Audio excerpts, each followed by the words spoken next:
Hi folks, this is Don King coming to you from the Blount County studio of the Mobile Fellows Program. Actually my office, but you know how that goes with our budget. Wanted to join you this afternoon for something that we're kind of trying out.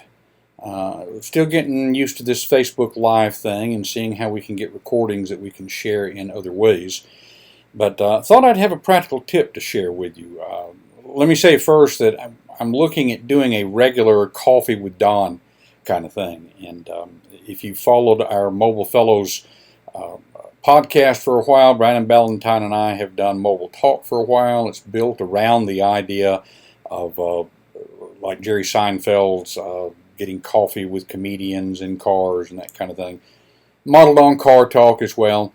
But wanted to try a little different format here where we can share some tips about mobile and emerging technology. And one of the emerging technologies right now is not particularly on a mobile device. It's Windows 10.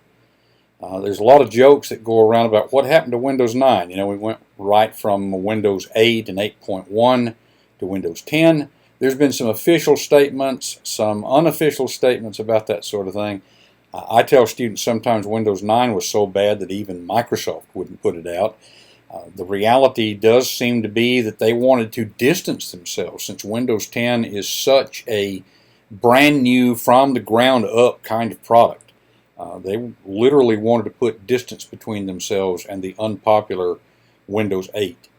Here at Pellissippi State Community College, for the most part, I don't think we ever even installed Windows 8 anywhere. We had it in one of our experimental classrooms, but otherwise we stuck with Windows 7.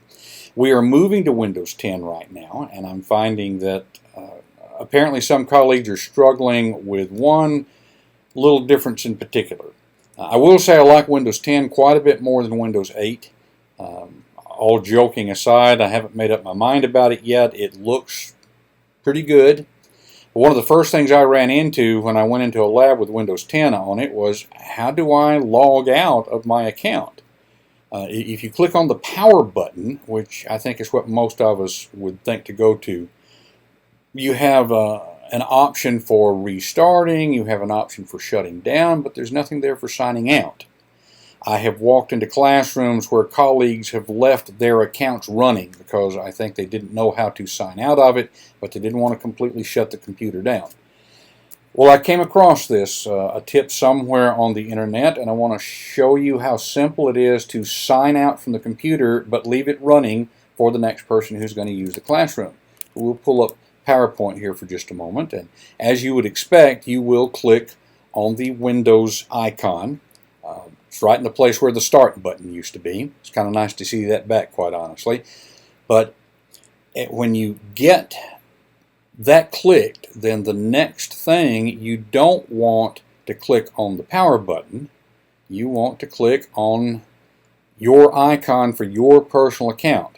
Now, I don't even know right now how to get a picture on there. The example I saw showed a picture associated with the account. I'm sure there's a way to do that. I suspect that most of my colleagues here are going to see something that looks about like this. So if you click on that, then the next thing that will pop up is some stuff for account settings. You can lock the computer. Obviously, this is where you would click the sign out. And it's that simple. It will sign out the computer. And I've got to redo this because I forgot to show you guys the PowerPoint slides here. So this is one of the disadvantages of live. I don't get to go back and edit this thing. Okay, here's our PowerPoint here. So you click on the Start button.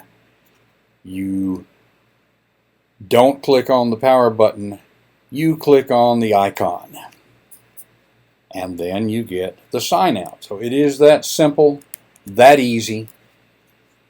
But it's not immediately obvious, especially those of us who came from the Start button and then from that went to Windows 8 where we couldn't even find the silly thing. At least now we've got a Start button, and that's how you sign out of Windows 10.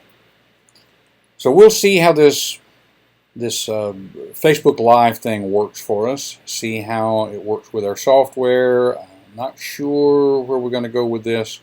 Obviously, I'd be a little bit more comfortable if I got to edit this before it went live. But on the other hand, we have the opportunity to connect with a lot of people. And from what we can tell, Facebook gives a lot more prominence to the live feeds than they do to videos that are uploaded after having been recorded.